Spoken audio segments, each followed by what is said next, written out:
button so that we have that on there too.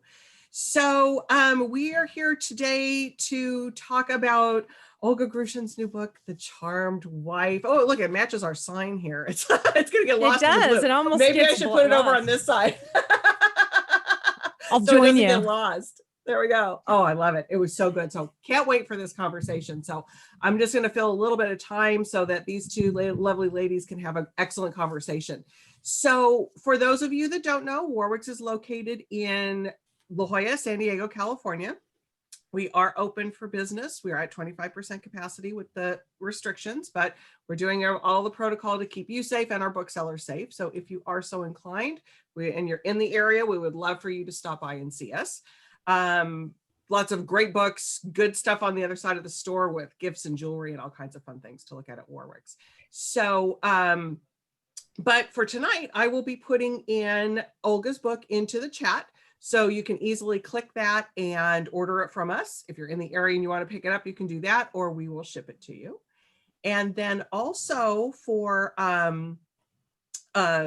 you for tonight that are watching, you can participate in tonight's conversation as well. If you have any questions, go ahead and put those into the comment section. I'm not going to bring them in live though. I'll do that. Olga and Jennifer are going to talk for about 35-ish, 40 minutes, something like that.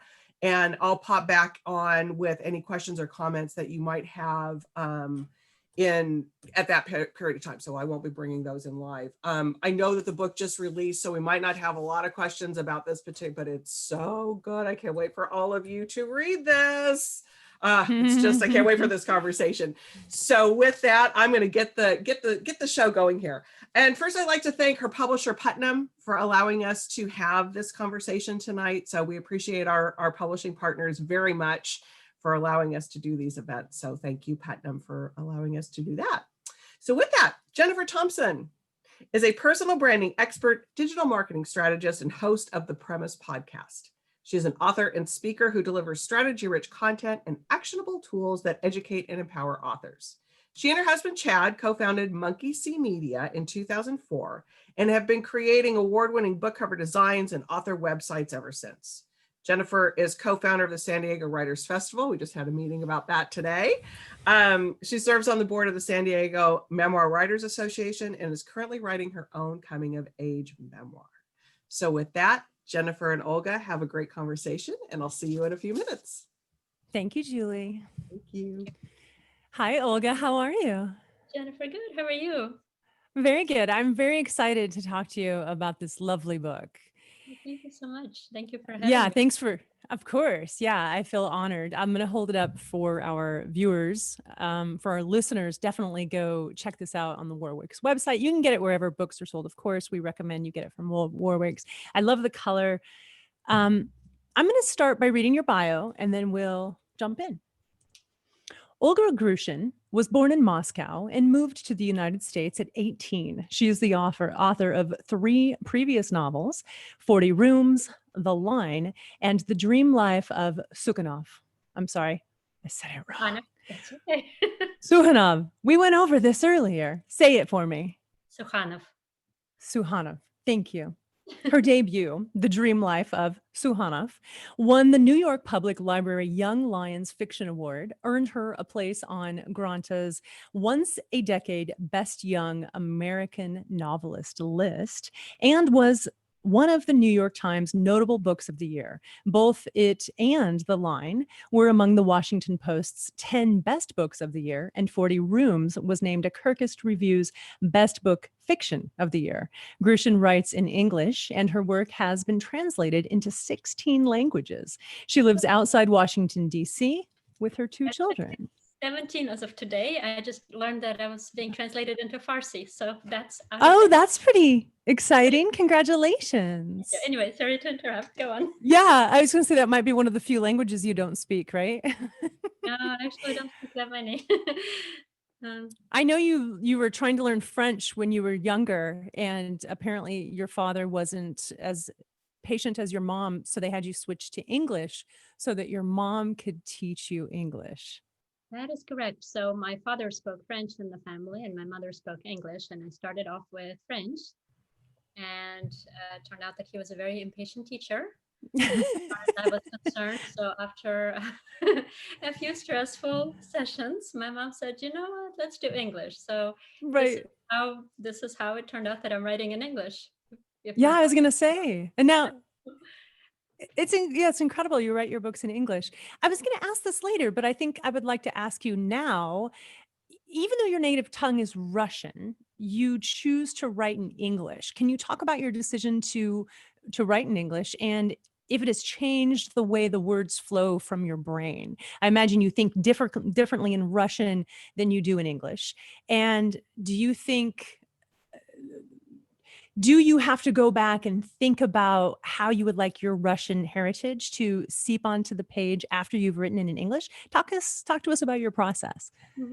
absolutely. So it really was not a thought out decision in a way. It was an accident because I always knew I was going to be a writer, or always was hoping I would be a writer. I wanted to write since I was 4.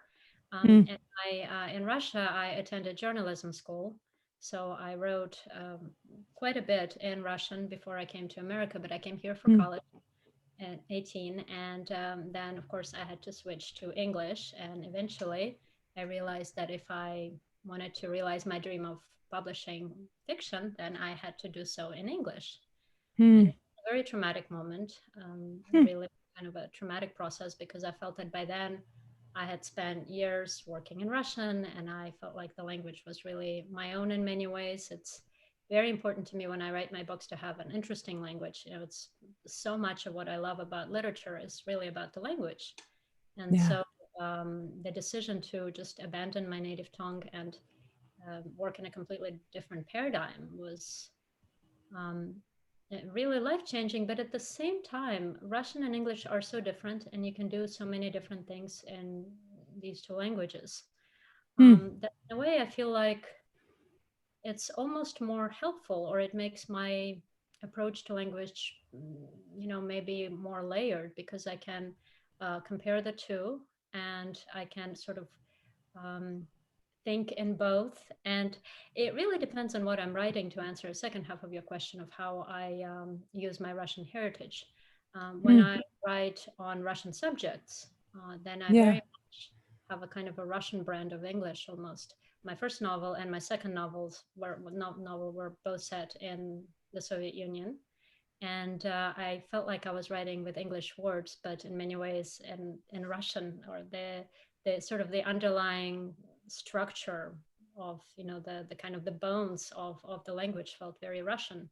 And there are Mm, many paraphrases, there are kind of quotations from poems and allusions to Russian classics that I was weaving into the text. So it felt very kind of rich and elusive in a Russian sort of way. But for my next two books, that was much less the case because they were American in their setting in the first case, and of course, fairy tale setting for my most recent book.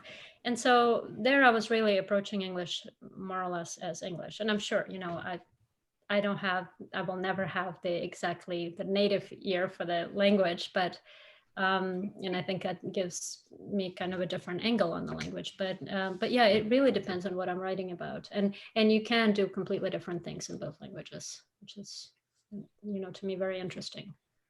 I Um, find your writing to be absolutely beautiful. And, I have a love for Russian literature mm, going back, to when when I was a teenager reading Russian literature.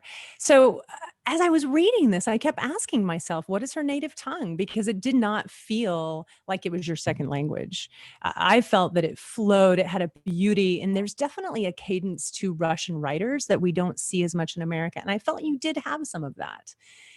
sure, I'm sure. But yeah, thank you for saying it. But I've lived here basically most of my adult life because I came Mhm. here. You were 18. Yeah. I was, so basically, I grew up here, and I became an adult here in many ways. So Mhm, mhm. um, and so yeah, it does feel like it pretty much, I do think of English as my native language now, but I think I have two, and I always, it's Yeah. such a commonly quoted expression, but Charlemagne said, you learn another language, you gain another soul, and it's often quoted, but I love that. It really Hmm. does you kind of a different angle from which to approach the world. And when you think about it, the languages really are so different. English is maybe richer in vocabulary. Russian has kind of richer emotional expressiveness. So you can play with both. And I think it helps. Another interesting thing is so many writers these days come from different cultures. It's not just me. There's so many of us coming from different languages, Chinese or, also Russian or Spanish, and writing in English as a second language. And I feel that just really enriches literature. I agree. Well, and I wonder if, for aspiring writers out there, do you have to write in English? I mean, if you want to make it in America as a writer, I mean, to submit something, you can't submit something in Russian and expect them to translate it. So it's really, your hand was forced, I imagine. But that's exactly right. I was when I was in college, actually, I had an interesting experience. Because I went to Emory University. That's why I came here. I studied at Emory, and I had On a full ride, right? You were given a full scholarship to Emory. I came with $4 in my pocket, and I felt that was actually a fortune, because my parents and their friends pooled their resources together, and they gave me these $4, and I had no idea what it meant. To me, it felt like this man's fortune. And so on the plane, it was a Delta plane. The flight was, of course, paid for by Emory University. The stewardess approached me with an offer of headphones, and it turned out that they cost $5. And that was my rude awakening. You were like, oh. I see how it is. That's all I had. So, of course, I had the full scholarship from Emory University. But I took one Russian literature class my first semester. And, oh, wow. We were allowed to, they picked the classes for me before I came, because I didn't understand the whole choosing classes. That was not how Russian education worked. We choose our curriculum. So they picked for me the first semester and thought that would be an easier way to transition. And one of the classes was Russian literature, what we will actually allow to write in Russian. And they thought that was an easier way. And I started writing my essays in Russian. And then the professor asked, well, could you actually translate one of the essays into English? And I did for him. And then he said, it's an interesting thing. I look at your Russian and your English side by side. And your English is almost more powerful because it's stripped of all the kind of excessive, purple passages, if you will, or expressions or whatever. And some people who read my English will not think that because I did not write, I do like my adjectives, but my Russian was a lot more so, believe it or not. So he said, you almost get the point across in a kind of more direct fashion in English. So maybe try writing in English from now on. And that really helped me when I eventually made that leap. I'm giving up my native tongue, but on the other hand, perhaps I'm gaining something, maybe some shortcut, maybe, some new way of using things. So. I think, honestly, we could talk for an hour about that. I find it endlessly fascinating, but we really need to talk about The Charmed Wife. So I loved this book. I absolutely loved it.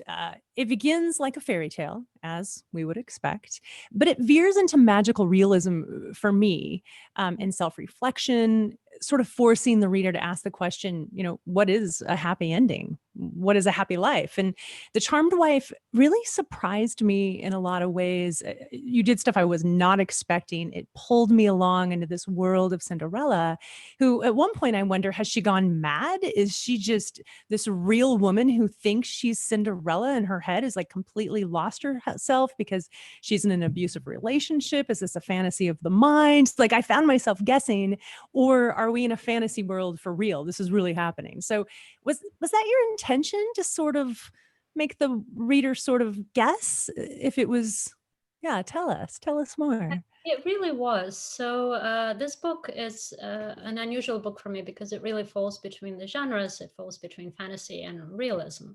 And I wanted to examine the kind of your happy ending fairy tales, but I wanted to look at them from the perspective of modern life. So when I wrote it, I almost thought about examining contemporary issues of women's lives, marriage, romantic expectations, age, divorce, motherhood, but through the fairy tale metaphors.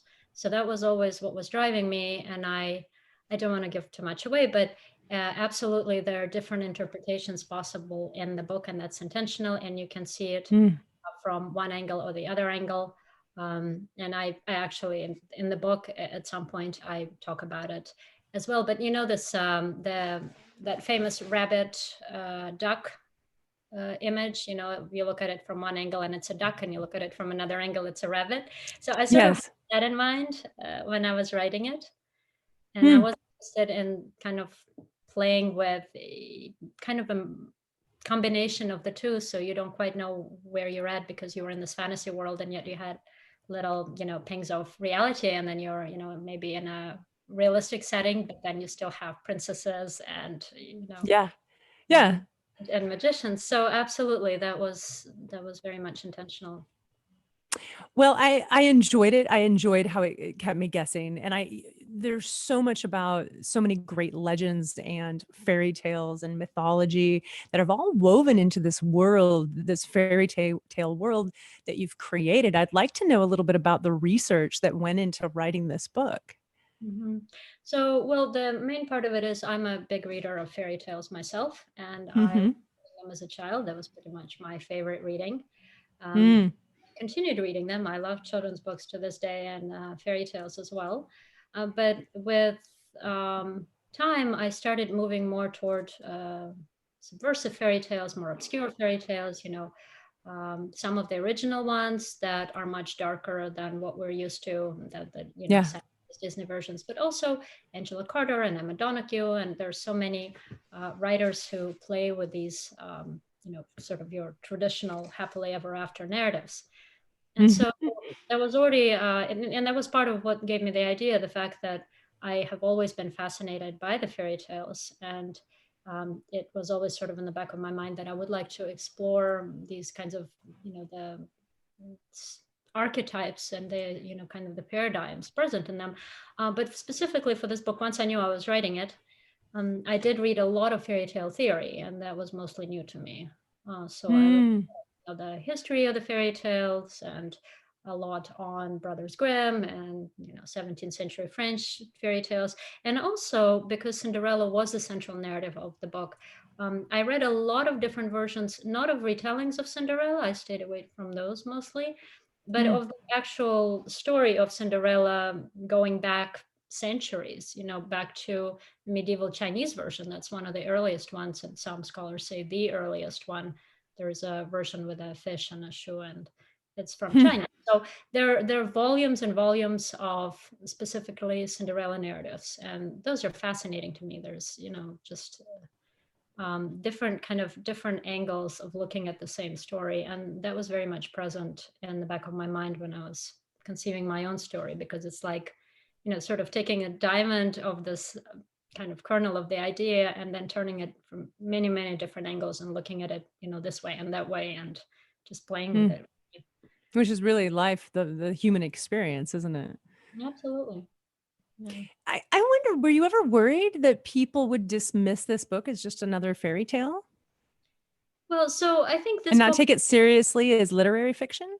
so it depends on sort of what mindset you approach it in. I think it goes either way, because people who love literary fiction may balk at the talking mice, and people who want your straightforward fantasy may get very unsettled by what's happening in the book. But I think Process, that, yeah. yeah, but I know that I myself would be interested in a book like this. So I know that while this book is not for everyone, and I mean, what book is, I hope that it will find the readers, who love literary fiction, love books that, kind of um, turn your expectations upside down, but at the same time, Mhm.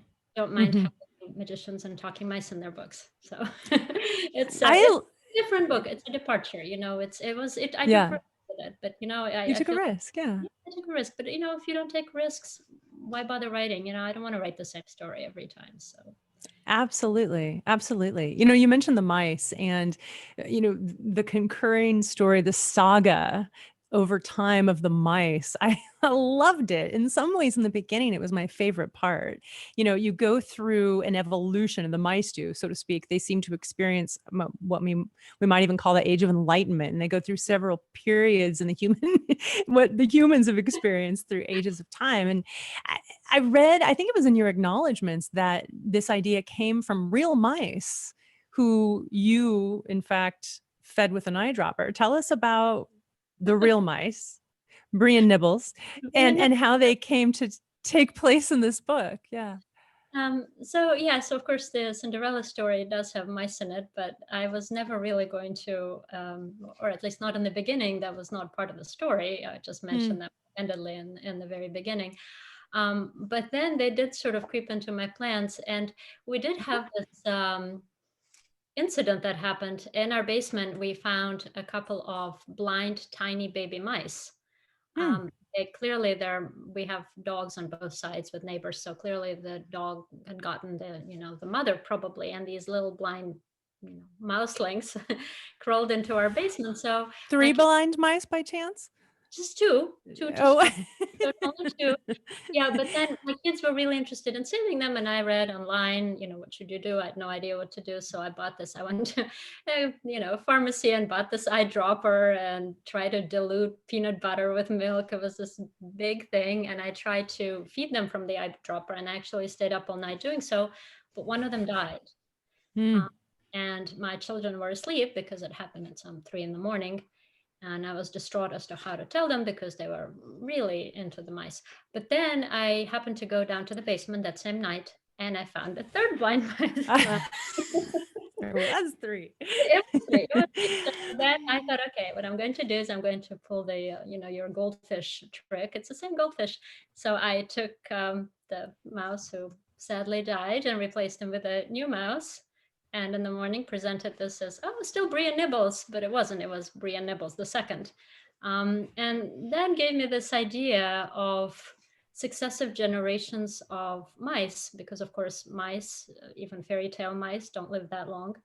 And so in the book, the original companions of Cinderella eventually die of happy old age, but they pass on the mantle to their offspring because they don't want the princess to be upset. And so starts the saga of the mice, and then they go through many generations.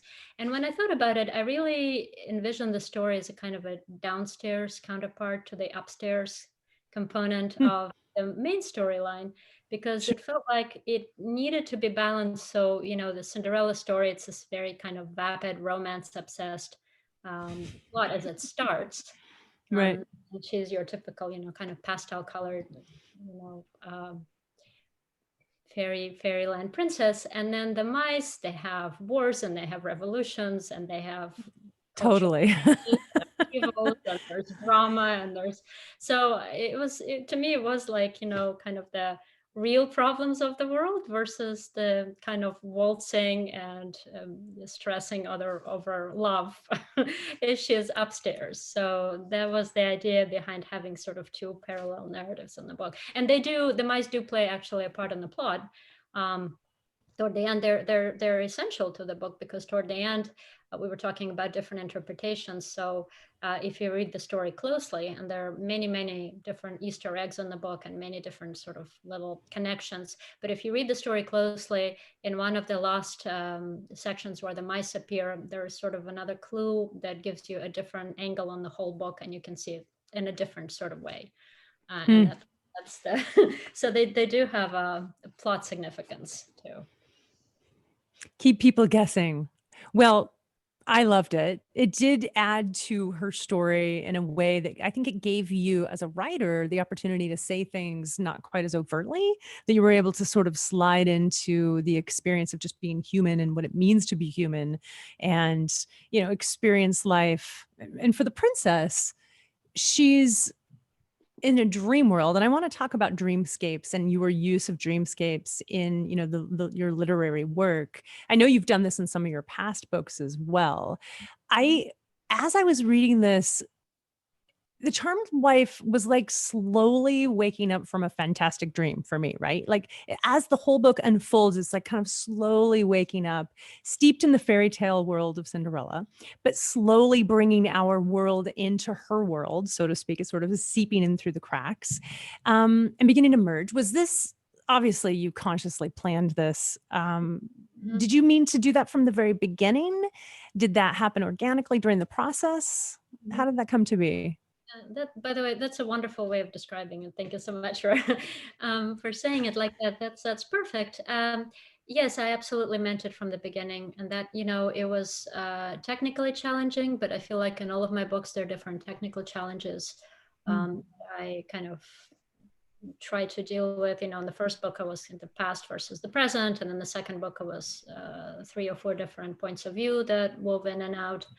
And in the third book, the settings were 40 rooms, and each chapter was like a short story within its room. So I like playing with these kind of technical constraints or technical challenges, if you will. So in this book, the idea was to slowly move the narrative into a completely different place and time, and do it so gradually that when Yeah. you finally see and at first you see it and you think, oh, is this an error or something? But then slowly it moves, and then you come to a place that is completely not where you started from.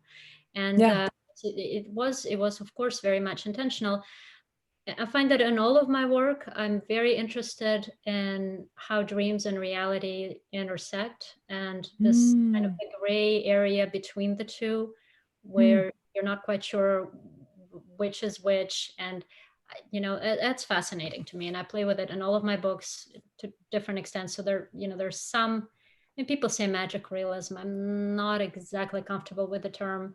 Mm. There's some of that kind of magical, fantastical, if you will, element in all of my works, and you wonder what is happening. But more so in this book than anywhere else, because that's sort of the whole The whole setting. point. Or Yeah. starting a dream world, if you will, but you can Yeah. also see it from a different angle. I would never do and then she woke up and it was a dream. That to me is not interesting. So it's certainly not that kind of a book. But yeah, but it was that sort of playing with the different, with the correspondences between reality and fantasy was, what for me it was, what I wanted to explore. Yeah. I loved it. I thought it Yeah. was great. I was really impressed with how you wove it together, because it could have felt lazy and it could have felt like, oh, well, that was easy to do, because you have that opportunity to just be like, oh, that was just a dream. But you never went there. You never allowed it to just be that simple. Things were slowly seeping in. There's a certain pacing that this book has that I think is really speaks a lot to who you are as a writer and how you write. Can we talk about your process and how you sit down and plan out a book? Mhm. Do you have an outline? Are you an outline writer? Are you more talk to us about that? Yeah, I am an outline writer. In the past, I used to be a lot more structured than I am now. I've learned to allow myself a little more freedom, Hmm. because it's mainly more interesting to me as a writer. Once you Hmm. spend 2-3 years living with a certain book, I have to leave myself areas in which to play. Yeah. Um, but yes, I have an outline always. And what I usually do is there's usually a period where I don't force myself to write, but I read a lot and I think a lot and I take a lot of notes. So for every book, I have a notebook that I start, and I spend, it depends on the project, but I usually spend at least a few months just um, assembling a pile of books and reading through them and taking notes and writing down images or quotations or what have you. And then usually one morning, and it's not planned, I just feel like, okay, I have enough. I'm ready. I a lot of material accumulated. So then I sit down and I read through the whole notebook at once, and Hmm. then that in mind, I start writing out the outline. And the notebook will Wow. have parts of the outline. It will have, oh, I can do this or I can do that. But these ideas are very often contradictory. And it's when I sit down and see them all at once, then I think, okay, I'm going to use that. I'm going to abandon that. So, and then it sort of becomes this coherent outline, and I write that out. And usually it's short, it's 2-3 pages. Like I said in the beginning, I was a lot more structured. When I wrote Suhana, for example, I knew that there would be 23 chapters in the book because the story opens up. There was a momentous decision in Suhana's life, and the story opens up 23 years later. And then he goes back looking at it. So it takes place in 1985 in the Soviet Union, but he looks at 1962.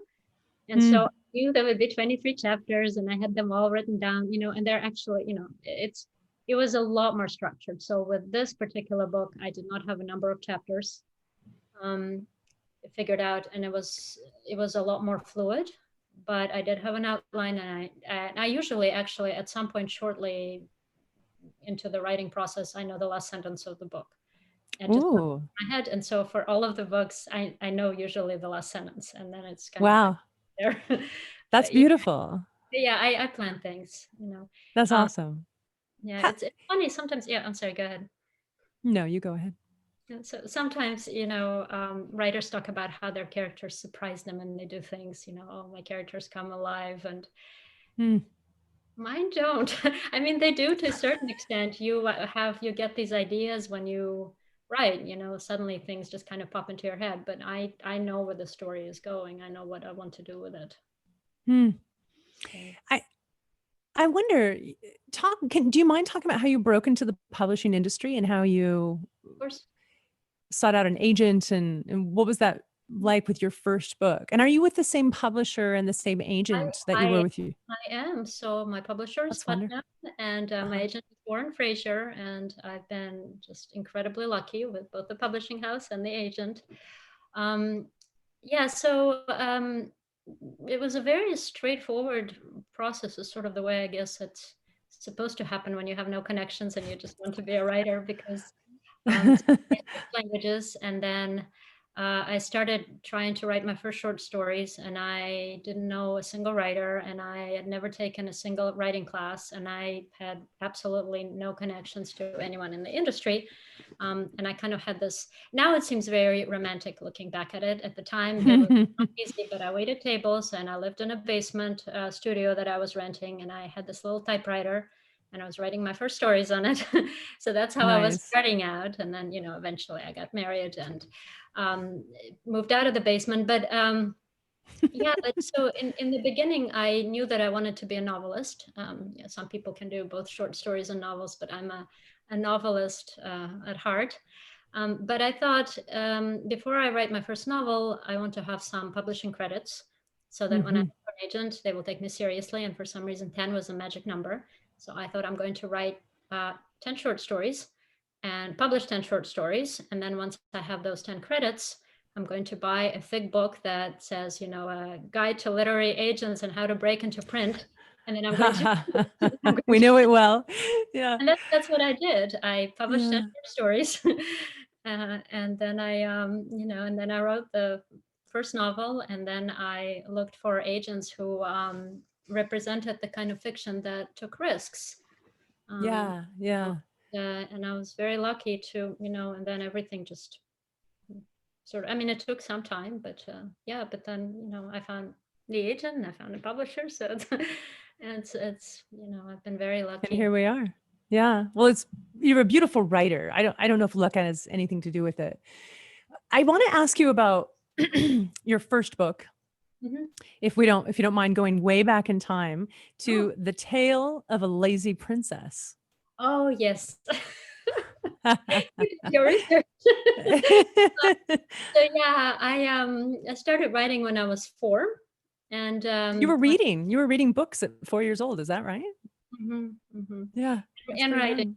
But the first book I wrote, the chapter book, was I was 7 years old, and it was called The Tale of a Lazy Princess and a Brave Prince. And my father actually typed it up, and we bound it. I have it. I wish I thought of bringing it to you. I could show it to you. I still have that book. Oh, that's incredible. Yeah, I keep it in the shoebox there. So what we started doing is I wrote a book a year, and we would give it to my mother for her birthday every year. So the tradition continued between the ages of 7 and like 11 or 12. So I have 4 or 5 of these. at the very first, and I illustrated them myself, and my father typed up this note saying original orthography and spelling preserved. So it was questionable spelling. Yeah, so the very first story was a fairy tale, and it was your traditional princess gets kidnapped by a dragon and rescued by a prince. However, it did have some twists. One was, they say the author's first book is always autobiographical. Mine was not, but it was not my first book. The Lazy Princess was, because the whole point was she was very lazy and she did not like doing any housework. Mind you, I was 7. She did not want to make her bed, and she did not want to cook her father the king breakfast. And so then by a dragon, then her skills that she did have to master keep her from being eaten, because she keeps his house neat and she cooks him meals, and then he does not eat her. So when the prince comes to rescue her, it's sort of almost like an afterthought, because she was doing perfectly fine by herself. So that was a subversive story also. That's awesome. Did you always know you would someday write an adult type fairy tale? Was that in the back of your mind? I always was interested in kind of merging genres and fantasy and fairy tale and magic. There's so much of it in Russian literature, and I grew up reading Russian classics, and you would think Russian classics, 19th century, must be all this heavy-handed realism, but it really is not. There is Gogol, and there is Dostoevsky, and there are doubles, and there are just kind of phantasmagorical adventures. So I grew up reading things like that, and and I didn't expect. In fact, this book did come as a surprise. I did not expect to sit down and write about talking mice and princesses exactly. Yeah. But I think to some extent in all of my books, there will be something, I don't want to say magical, because, in Sohana, Surprising. surprising, fantastical, if you will, dreamy, something out of this world, something more, because, a different dimension of reality, if you will, or however you want to put it. Yeah, I love it. Well, I want to ask you one more question. I know we're running short on time, but I wanted to talk about the theme of being a woman in a patriarchal society. At one point in the book, a couple of the characters are talking about fairy tales and how fairy tales were actually written for women, by women, read to women. Can you talk more about that scene, and maybe even talk about this idea that women don't have a soul? That was mentioned many times in the book. And so there were some powerful women claiming their space. Talk about that for a moment. Yeah, so the book is filled with different types of women. It's almost like different paths that are open to Cinderella. Cinderella herself starts off as a fairly vapid, empty-headed character, intentionally so. She's not supposed to be very likable in the beginning. She's your typical sort of smiling, warbling, well-meaning Disney-like princess who then grows up, really, or goes out into the real world. But there are other types, and the other women in the story also start out as complete stereotypes. There is your witch with, warts on her nose, and there is the fussy fairy godmother, and there are stepsisters. But they all go in very, very different directions, and they all, to my mind, sort of presented different paths that are open to women. And there are strong women, and some of them have families and children and loving husbands, and others are independent and single, and so there are different ways of approaching life. But yes, there are different takes on the origin of fairy tales that I loved exploring when I read all this theory. And one of them is that one of the theories is that the earliest, the darkest stories were told by peasant women, and they were stories of subversion. In many times there were stories of women rising up in the world and taking their revenge, because often, if you think of even the traditional stories that got completely whitewashed and pastel tinted by Disney and Charles Perrault and what have you, even in those stories, we don't know the names of the princes. Nobody much cares about them. They're like these stick figures that are just the background. These sort of shadow men in the background, right? What was the name of the Sleeping Beauty's prince? We don't know. What was the name of Cinderella's prince? Who cares? but it's these women who sort of rise up and, you know, move up in the world or accomplish something or go on quests. And it's really these stories that were later kind of transformed into more palatable versions, and with women who became a lot more passive. You know, the very traditional, one of the earliest versions of Cinderella, she's a lot more active. And the Disney version, she really doesn't do much of anything. She sweeps the floors and, you know, cries and then cries some more and then is given all these nice things. Well, that's nice. But in the original version, she's a lot more active. There's a tree that she asks for help. There's a spirit of her mother. You know, and she actually, there's some chases, and there's a scene where she hides, you know, she does active things. She runs around and does things. But that story kind of went away later on. That's not the story we know. And so, yeah, to me, that was kind of fascinating how, you know, the kind of the subversive women of the early narratives became these, you know, very passive, you know, boring princesses. And that was actually, you know, that my kind of the final impulse for writing this book was my daughter's reaction to these stories, because I read these stories to her when she was little, 7 or 8. She hated the princesses in the story. She said, "They're so boring. They don't do anything. They just sit in I some love her. hope," you know. So that's when it all kind of came together, and I thought, okay, that's what I want to write about. I want to take this Yeah. boring princess moping in her tower and take her elsewhere, you know, and Do something with her. Okay, so one of my favorite scenes in the book, Cinderella is at a crossroads. She can go right and she can go left. And her decision is so beautiful. And that's when we really start to fall in love with this character. And we won't tell our readers or our listeners what decision she makes, but that was really a beautiful point where, you know, as women, we have certain choices. Maybe we think we have certain choices, but maybe there's something more to our story than we realize. Oh, thank you so much for saying it. Yeah, that was, to my mind, that was the scene in which the story starts going off in a completely different direction. There's a part 1 in which we explore her life in the palace and all the fairy tale trappings, and then there is part 2, and that's, yeah, in at the fork in the road, she can go back to her life as she used to have it, or she can go right to a new happy ending. And yeah, I won't talk about what she chooses, and we won't tell you what she does. Yeah. But that was brilliant. That was very very cool. Well, I want to hold up this book again. Olga, I loved this conversation. I love your book. You're a lovely writer. I'm so glad I know about you now. And I look forward to whatever you have in the future. I know you must have plans for another book. So I'll look forward to that. And again, thank you for writing this book. Hi, Julie. Hi. Yes, I'm back. And yes, oh my God, this is absolutely my kind of book, because I adore the not straight narratives. I mean, adore books that, you know, that make you think and surprise you and have just the layers and layers that you can go, the rabbit holes you can go down in this is just fantastic. So the brain that you have to create this is I know, amazing. Right? I was like, oh my gosh. And I think we need to have a spoiler session at some point to talk about the mice and that and that the other way of looking at it. So I think there might be a spoiler session. Maybe when the paperback comes out, you can come back and we'll have a book club. We'll have a book club discussion about it.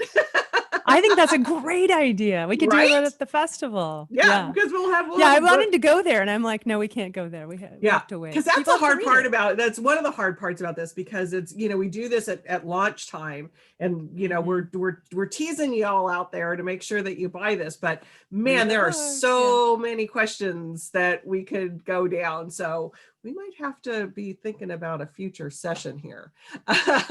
So we do have a couple questions in the chat. So Alta is asking a couple of them. So one of them is, she'd be curious what, Olga, your what you think of Bruno Bettelheim's theory of fairy tales. Yeah, so in general, that kind of, I don't know, Freudian, not Freudian, I'm not a specialist exactly to say, but that kind of psychological approach, I don't find it personally very useful. obviously the parts where he talks about fairy tales being completely essential reading, I agree. I think that there are archetypes that are very useful to children as children and to their formation. However, a lot of the interpretations, once you start getting into, I don't know, the evil stepmother and Hansel and Gretel is really the children acting out their feelings about the mother, and and the witch is the same mother but even worse. Personally, I'm not a psychologist. That may all have some grounding in reality. I can't judge, but to me as a writer, those are not interesting approaches to explore. So what I was interested in is kind of taking these archetypes and twisting them, and on a personal level, finding stories that were sufficiently interesting to read to my children, that did not fall into these very stereotypical narratives that we use. And that's a wonderful thing, that there are so many other alternatives to the traditional fairy tales that Bruno talks about in his book. They think it's called The Uses of Enchantment. So it's an interesting book. I've read it. I've read a lot of other books. I found some parts of it more fascinating than others. Not a useful approach to me.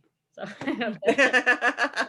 And she also puts a really good comment in here about, the oldest stories being written by peasant women, and, the old society's mother-in-laws were extremely powerful. So, No, absolutely. And so much, the books that I did find fascinating as part of my research were books that looked at the real underpinning of a lot of the fairy tales, because, for example, the idea of a stepmother, of course, so many women died in labor back in the days, or died of hunger or disease, that a lot of families or blended families by definition. So that situation where you would have a stepmother with her own children coming into a different household, that was just present left and right. And so many of these stories, there's some wonderful books out there that look at the actual dark underpinnings of Grimm's fairy tales, the issues of hunger. There's so many of the, dark motives of children being eaten or children starving, that all had grounding in really, really difficult times. So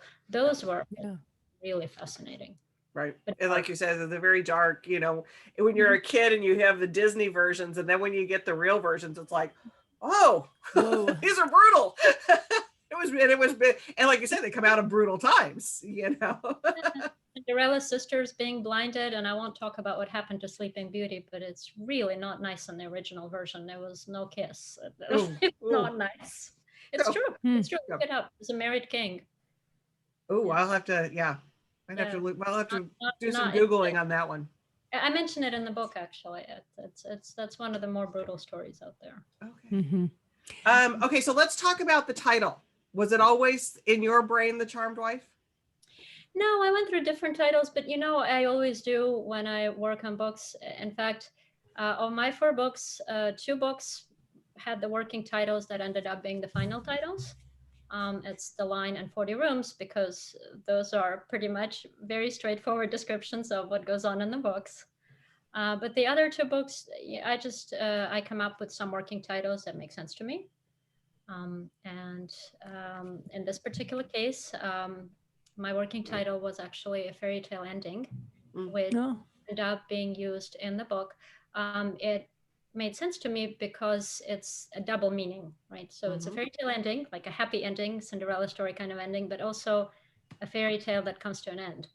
My problem with the title was that, of course, if you follow grammar, you have to either put the hyphen in or not. And that would, it works when you say it. Changes, right. But it does not work when you put it down on page.